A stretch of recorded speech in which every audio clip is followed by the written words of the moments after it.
លោកសសុខាធានាមិនឲ្យប្រទេសកម្ពុជារអិលចូលទៅក្នុងបញ្ជីប្រភេទជាថ្មី វ៉ាវចំណេញកំ KK The Resident 598 ប្រកបអាជីវកម្មស្នាក់នៅ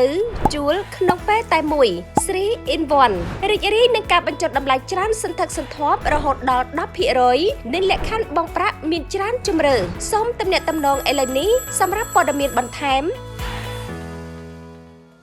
លោកសសុខាឧបនាយករដ្ឋមន្ត្រីក្រសួងមហាផ្ទៃបានប្រកាសថារាជរដ្ឋាភិបាលកម្ពុជាបច្ចុប្បន្នក្នុងនោះក៏មានក្រសួងមហាផ្ទៃជាសេនាធិការនៅតែបន្តមានឆន្ទៈខ្ពស់នៅក្នុងការធានាមិនឲ្យប្រទេសកម្ពុជារអិលចូលទៅក្នុងបញ្ជីប្រភេទជាថ្មីទៀតនិងផ្ទុយទៅវិញមានតែបន្តប្រឹងប្រែងប្រយុទ្ធប្រឆាំងនឹងអំពើសម្អាតប្រាក់រួមទាំងអំពើឆក់បោកតាមប្រព័ន្ធអនឡាញនិងជួញដូរមនុស្សដែលជាបទល្មើសមានការប្រឈមជាសកលលោកសសុខាបានថ្លែងលើកទឹកចិត្តដល់មន្ត្រីពាក់ព័ន្ធនៅក្នុងសមត្ថកិច្ចប្រឆាំងការសម្អាតប្រាក់រួមទាំងការងារប្រយុទ្ធប្រឆាំងនឹងអំពើឆក់បោកតាមប្រព័ន្ធអនឡាញនិងការងារប្រយុទ្ធប្រឆាំងនឹងអំពើជួញដូរមនុស្សបន្តការខិតខំប្រឹងប្រែងធ្វើការងារតាមទូនីតិភារកិច្ចរបស់ខ្លួនឲ្យបានល្អ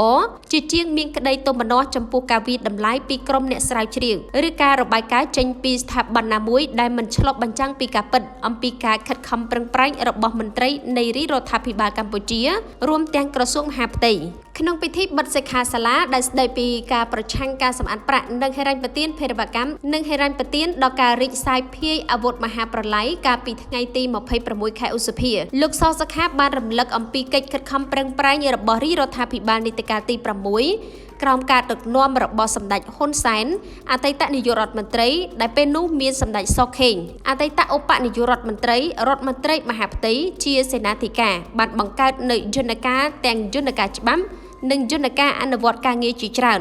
រហូតឈានដល់ការរំដោះប្រទេសកម្ពុជាចេញពីបញ្ជីប្រភេទ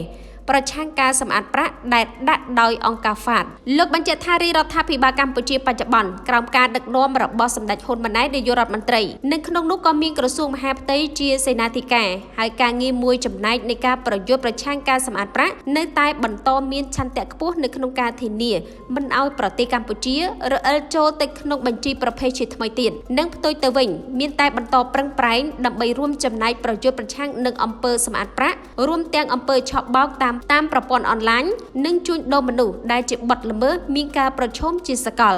ជាក់ស្ដែងសិក្ខាសាលាស្ដីពីការប្រឆាំងការសម្អាតប្រាក់និងហិរញ្ញប្បទានភេរវកម្មនិងហិរញ្ញប្បទានដល់ការរីកសាយភាយអាវុធមហាប្រឡ័យត្រូវបានរដ្ឋមន្ត្រីក្រសួងមហាផ្ទៃចាត់ទុកថាជាសក្ខីភាពថ្មីមួយទៀតដែលឆ្លុះបញ្ចាំងឲ្យឃើញអំពីឆន្ទៈរបស់ក្រសួងមហាផ្ទៃនៅក្នុងការផ្សព្វផ្សាយទ្រឹស្ដីនិងបទពិសោធន៍នៃការអនុវត្តតាំងពីជុំវិញពិភពលោករួមទាំងបទពិសោធន៍ដែលកម្ពុជាបានធ្វើ